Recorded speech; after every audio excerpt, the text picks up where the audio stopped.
38 বছর পর ভোট হচ্ছে জগন্নাথ বিশ্ববিদ্যালয় ক্যাম্পাসে।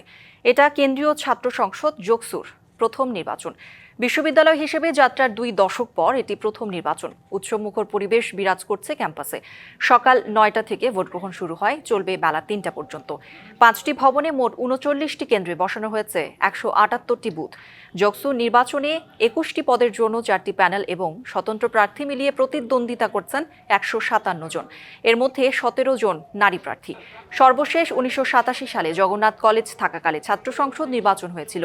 ভোট গ্রহণ ঘিরে যে কোনো বিশৃঙ্খলা এড়াতে ক্যাম্পাসে সতর্ক অবস্থানে আইন শৃঙ্খলা বাহিনী। তো আজকে অনেক সুষ্ঠুভাবে আমার মনে হচ্ছে যে নির্বাচন সংগঠিত হচ্ছে। আমি মাত্র ভোট দিয়ে বের হলাম। আমাদের আবাসন সংকট তো আছেই, পাশাপাশি এই যে অনেক দূর দূরান্ত থেকে আমাদের যে আসা ও যাতায়াতেই আমাদের অনেক টাইম চলে যায়। যারাই হচ্ছে এই যোগ্য নির্বাচনের মাধ্যমে আমাদের যোগ্য প্রার্থী নির্বাচিত হবেন, তার হচ্ছে আমাদের যেহেতু আমাদের হল নেই, তাহলে আমাদের পরিবহন দিকটা হচ্ছে দেখতে হবে, পরিবহনে বাস বাড়াতে হবে, রুট সংখ্যা বাড়াতে হবে। তো আমরা এমন প্রার্থী চাই যারা আসলে এই সমস্যাগুলো দেখবে এবং আমরা সেই প্রার্থীদেরকেই আসলে নির্বাচিত হতে দেখতে চাই। দর্শক, এই বিষয়ে আরও জানাতে জগন্নাথ বিশ্ববিদ্যালয় ক্যাম্পাস থেকে যুক্ত হচ্ছেন সহকর্মী লিটন মাহমুদ। লিটন, দীর্ঘ 38 বছর পর জোকসু নির্বাচন, ক্যাম্পাসের চিত্র কেমন দেখছেন? শিক্ষার্থীরা কেমন নেতৃত্ব প্রত্যাশা করছেন এবং প্রার্থীদের কারো কোনো অভিযোগ রয়েছে কিনা জানাবেন। গৌরী, আপনাকে ধন্যবাদ। যেমনটি বলছিলেন, দীর্ঘ 2 দশক পর বিশ্ববিদ্যালয় প্রতিষ্ঠার এইবারই প্রথম নির্বাচনে ভোট দিচ্ছেন জগন্নাথ বিশ্ববিদ্যালয়ের যে জকসু নির্বাচন, সেই নির্বাচনে আমরা কথা বলেছিলাম ভোটারদের সঙ্গে। তারা যেটি বলছেন যে আনন্দ এবং উৎসব মুখর পরিবেশে তারা ভোট দিতে পেরে অনেকটাই খুশি, এবং তারা এর পাশাপাশি যেটি বলছেন যে তারা চাইছেন এমন প্রার্থী নির্বাচিত হয়ে আসবে যারা এই যে বিশ্ববিদ্যালয়, এই বিশ্ববিদ্যালয়ের আসলে উন্নয়নে কাজ করবে। বিশ্ববিদ্যালয়ের আবাসন সুবিধা থেকে শুরু করে পরিবহন এবং অন্যান্য যে ফ্যাসিলিটিসগুলো রয়েছে, সব বিষয়ে যারা কাজ করবে তেমন প্রার্থীরাই হয়তো নির্বাচিত হয়ে আসবেন এবং তাদের সেই সমস্যাগুলো তারা দূর করবেন। তবে অল্প কিছুক্ষণ আগে যে 2টি প্যানেল রয়েছে ছাত্র দলের এবং ছাত্র শিবির সমর্থিত, সেই 2টি প্যানেলের যারা নেতা রয়েছেন তারা কিন্তু হচ্ছে গিয়ে বিভিন্ন সংবাদ সম্মেলন করেছেন এবং বিভিন্ন অভিযোগ এনেছেন। ছাত্র দলের পক্ষ থেকে যে অভিযোগটি প্রথমে সংবাদ সম্মেলন করে বলা হয়, সেটি হচ্ছে যে তারা বলছেন যে নিয়ম বহির্ভূতভাবে আসলে এই যে ভোটের যে হচ্ছে গিয়ে স্লিপ, অর্থাৎ ভোটার স্লিপ, সেটি হচ্ছে গিয়ে ছাত্র শিবির দিচ্ছে এবং সেখানে তাদের সমর্থিত প্যানেলকে ভোট দেওয়ার জন্য তারা সেই সকল বিষয়গুলো আগে থেকে লিখে রেখেছেন, যেটি তারা পূর্ব পরিকল্পিত বলছেন, এবং এটিকে তারা বলছেন যে এক রকমের যে অনিয়ম, সেই অনিয়ম হিসাবে তারা আখ্যায়িত করেছেন এবং সেই অনিয়মের বিরুদ্ধে কার্যকর পদক্ষেপ নেওয়ার জন্য বিশ্ববিদ্যালয়ের যিনি নির্বাচন পরিচালনা পর্ষদ রয়েছেন তাদের কাছে তারা দাবি জানিয়েছেন। ঠিক এর অল্প কিছুক্ষণ পরই হচ্ছে গিয়ে আবার পাল্টা হচ্ছে গিয়ে সংবাদ সম্মেলন করে ছাত্র শিবির সমর্থিত প্যানেলের ভিসি। তিনি যেটি বলছেন যে এখানে ছাত্রদল এর বিরুদ্ধে তিনি পাল্টা অভিযোগ করছেন যে তারাই মূলত হচ্ছে গিয়ে এই যে ভোট, এই ভোটকে আসলে কারচুপি করার জন্য প্রার্থীদের যে ভোটার স্লিপ সেটার পেছনে স্পষ্টভাবে লিখে তারা আসলে হচ্ছে গিয়ে প্রার্থীদেরকে বায়াস্ট করার চেষ্টা করছেন, এরকম একটি অভিযোগ ছাত্র শিবিরের পক্ষ থেকে হচ্ছে গিয়ে করা হয়েছে। পাশাপাশি যে নির্বাচন যে পর্যবেক্ষক প্যানেল রয়েছেন, সেই পর্যবেক্ষক প্যানেলের যারা রয়েছেন তারাও বলছেন যে এই ধরনের অভিযোগ তারা পেয়েছেন এবং বিষয়টি তারা খতিয়ে দেখছেন এবং এই জগন্নাথ বিশ্ববিদ্যালয়ের এখন পর্যন্ত যে জকসু নির্বাচন, সেই নির্বাচন। দর্শক, জকসু নির্বাচনের খবর জানাচ্ছিলেন আমাদের সহকর্মী লিটন মাহমুদ। ত্রয়োদশ জাতীয় সংসদ নির্বাচনে বাতিল হওয়া মনোনয়নপত্রের বৈধতা ফিরে পেতে আপিল করার দ্বিতীয় দিন আজ। সকাল থেকেই অনেকেই রাজধানীর আগারগাঁওয়ে নির্বাচন কমিশনে আসছেন আপিলের আবেদন জমা দিতে। সোমবারের 42টি সহ আপিল জমা দেওয়ার সংখ্যা এখন পর্যন্ত 59টি। তবে তীব্র শীতের কারণে সকালে খুব একটা ভিড় ছিল না প্রার্থীদের। বেলা বাড়ার সাথে সাথে অনেকেই আপিল আবেদন করতে আসছেন। আপিল জমা দেওয়ার শেষ সময় 9 জানুয়ারি বিকেল 5টা পর্যন্ত। 10 থেকে 18 জানুয়ারি পর্যন্ত চলবে আপিল নিষ্পত্তির কাজ। কর বকেয়ার ভুল তথ্যের কারণে আমার মনোনয়নপত্র বাতিল করেছে এবং আমি সেটা আপগ্রেড ইনফরমেশন নিয়ে আমরা ডকুমেন্ট এবং জুডিশিয়াল ম্যাজিস্ট্রেট আদালতের কর্তৃক আমরা এই কাগজপত্র এনে আমরা মনোনয়নের যে আর কি আপিলের যে কাগজপত্র সকল কিছু নিয়ে আমরা দাখিল করলাম। ওনারা ভাবছে যে পরে করলে বোধহয় হবে, তো পরে তো আর করার সুযোগ দেয়নি, যেদিন বাছাই হয়েছে সেদিন আমাদেরকে বাতিল করা হয়েছে। দর্শক, রাজধানীর আগারগাঁওয়ে নির্বাচন কমিশনে আছেন সহকর্মী হুমায়রা ফারুকী। সরাসরি যুক্ত হব তার সাথে। হুমায়রা, যারা আপিল করছেন প্রার্থিতা ফিরে পেতে, কি যুক্তি দেখাচ্ছেন তারা এবং তাদের কোনো অভিযোগ রয়েছে কিনা জানাবেন। কৌরি, আপনি যেমনটি বলছিলেন যে নির্বাচন কমিশনে ত্রয়োদশ জাতীয় সংসদ নির্বাচনকে সামনে রেখে গতকাল থেকে শুরু হয়েছে আপিল দায়েরের কাজ। প্রার্থীরা আসছেন, সকাল থেকে প্রার্থীরা জমা দিচ্ছেন, তাদের আপিল দায়ের করছেন এবং মনোনয়নপত্রের বৈধতা ফিরে পেতে তারা এই যে আপিলগুলো জমা দিচ্ছেন সেখানে তারা যেই অভিযোগগুলোতে বাতিল হয়েছিলেন, কেউ হয়তো আয়কর রিটার্নের কাগজগুলো ঠিকভাবে জমা দেননি, কারো হয়তো মামলার কাগজে সমস্যা ছিল। তো এই মুহূর্তে আমার সাথে একজন প্রার্থী আছেন নারায়ণগঞ্জ 5 আসনের। আমরা তার সাথে কথা বলবো। ঠিক কী কারণে আপনার প্রার্থিতা বাতিল হয়েছিল? বিসমিল্লাহির রহমানির রহিম। আমি ইঞ্জিনিয়ার মোহাম্মদ নাহিদ হোসেন, গণ অধিকার পরিষদের নারায়ণগঞ্জ 5 আসনের মনোনীত প্রার্থী। আমার মনোনয়ন জমা দিয়েছিলাম 29 তারিখে।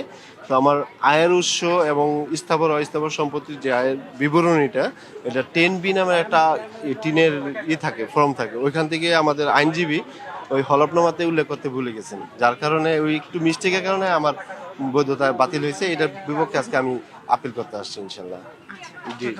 তো আমরা কথা বলছিলাম একজন প্রার্থীর সাথে, তিনি যেমনটি জানিয়েছিলেন তার আয়কর রিটার্নের কাগজে সমস্যা থাকার কারণে তার প্রার্থিতা বাতিল করেছিলেন রিটার্নিং অফিসার।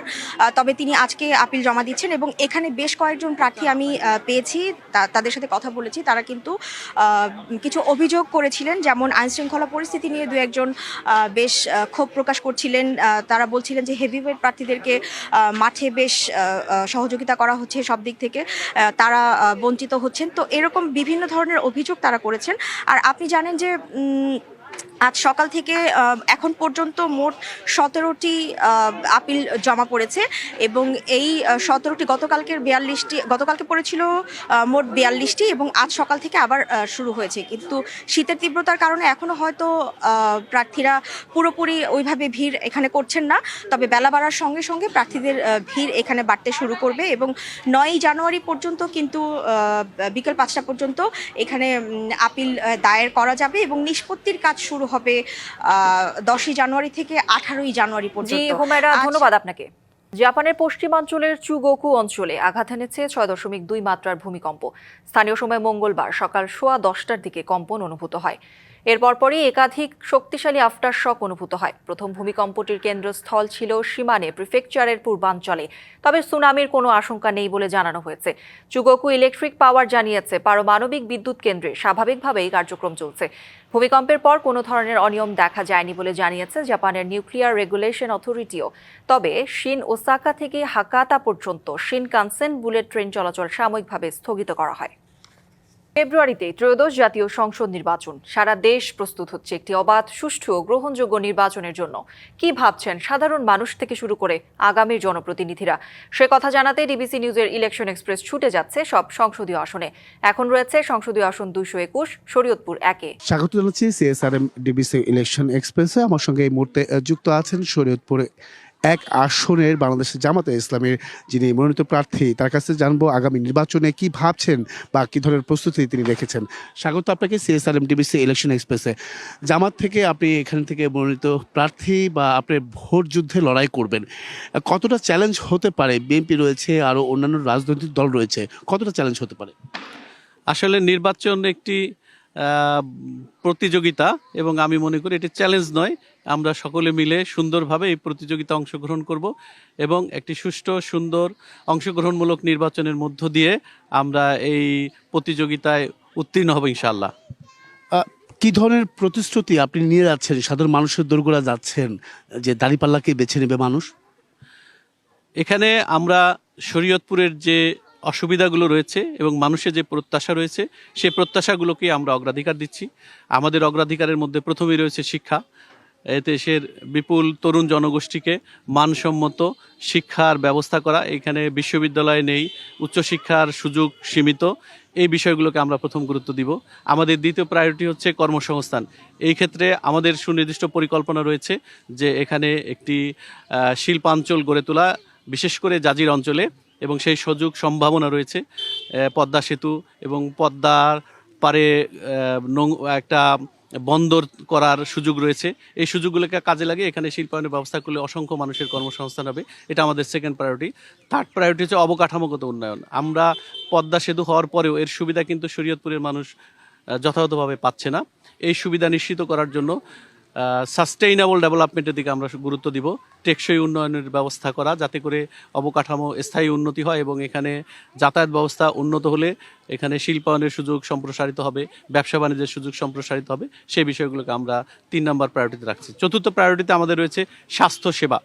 এই অঞ্চলের মানুষের স্বাস্থ্য সেবার জন্য যে ব্যবস্থা দরকার এবং এই ক্ষেত্রে সরকারের যে সুবিধা আছে সেই সুবিধাগুলো যেন সাধারণ মানুষের দোরগোড়ায় পৌঁছে দেওয়া যায় এবং তারা যেন এই সুবিধাগুলো অ্যাভেইল করতে পারে, সেই ব্যাপারে প্রয়োজনীয় ব্যবস্থা আমরা গ্রহণ করব। এরপরে এই অঞ্চল হচ্ছে নদী ভাঙন কবলিত এলাকা। নদী ভাঙনের একটা স্থায়ী ব্যবস্থা যাতে হয় সেই বিষয়টা আমাদের প্রায়োরিটি রয়েছে। আপনি হয়তো জানেন আমি পিএইচডি করেছি নদী ভাঙনে ক্ষতিগ্রস্ত মানুষের জীবন এবং সংগ্রামের উপরে। এই বিষয়ের উপরে আমার থিসিস আন্তর্জাতিক জার্নালে প্রকাশিত হয়েছে।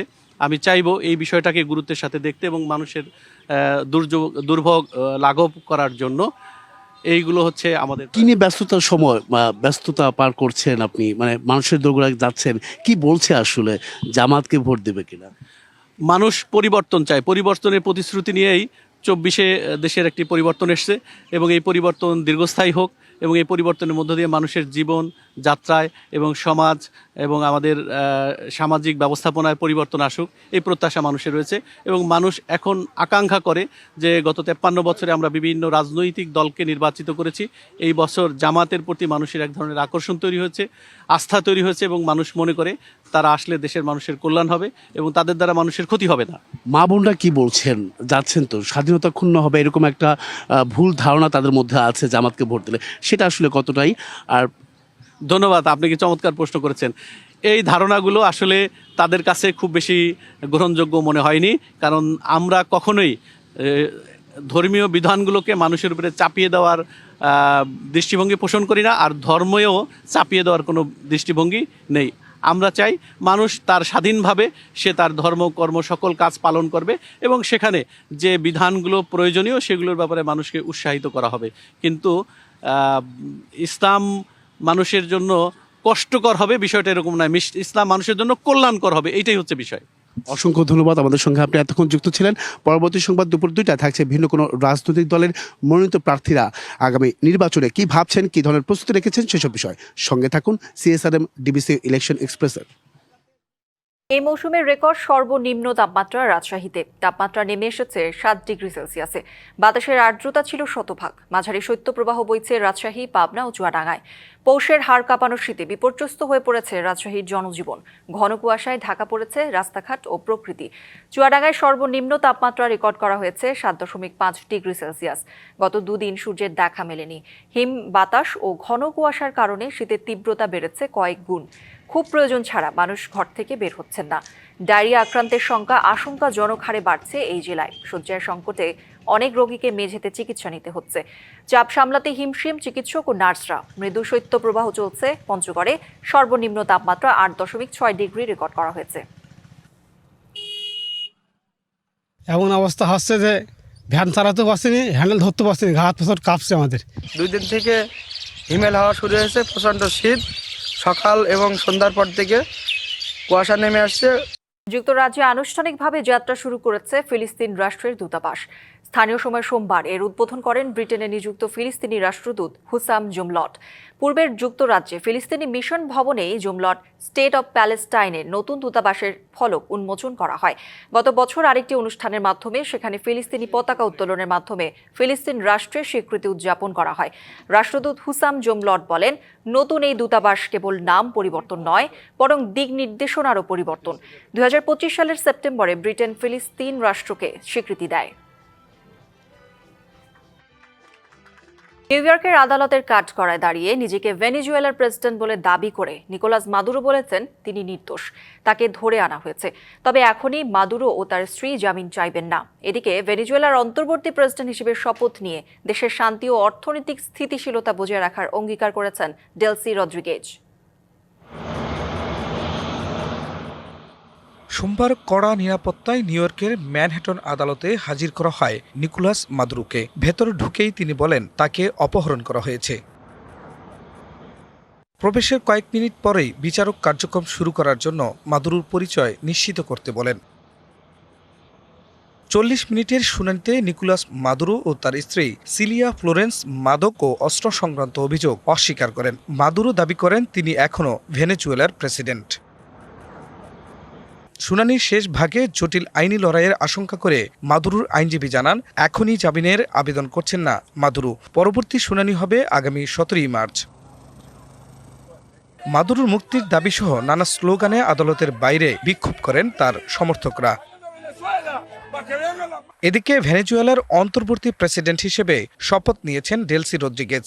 কারাকাসে এক সংসদীয় অধিবেশনে তিনি শপথ নেন। এ সময় দেশের শান্তি, অর্থনৈতিক স্থিতিশীলতা বজায় রাখার অঙ্গীকার করেন রদ্রিগেজ। অধিবেশনে প্রথমবারের মতো যোগ দেন মাদুরোর ছেলে নিকোলাস গুয়েরা।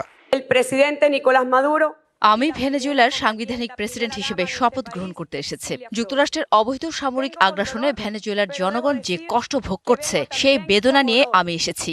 আমি বেদনা নিয়ে এসেছি যুক্তরাষ্ট্রে জিম্মি রাখা 2 বীরের অপহরণে। ভেনেজুয়েলায় মার্কিন সামরিক হামলা নিয়ে জরুরি বৈঠক হয় জাতিসংঘের নিরাপত্তা পরিষদে। এ সময় জাতিসংঘের মহাসচিব অ্যান্টনিও গুতেরেস ভেনেজুয়েলায় যুক্তরাষ্ট্রের হামলা এবং মাদুরোকে আটকের ঘটনায় গভীর উদ্বেগ প্রকাশ করেন। খান মোহাম্মদ মুকুল, ডিবিসি নিউজ ডেস্ক। সংবাদে এই ছিল এখনকার মতো। ডিবিসি নিউজের সংবাদগুলো পড়তে ভিজিট করুন dbcnews.tv আর ভিজিট করুন ডিবিসি নিউজের ফেসবুক পেজ এবং ইউটিউব চ্যানেল। ডিবিসির সঙ্গেই থাকুন।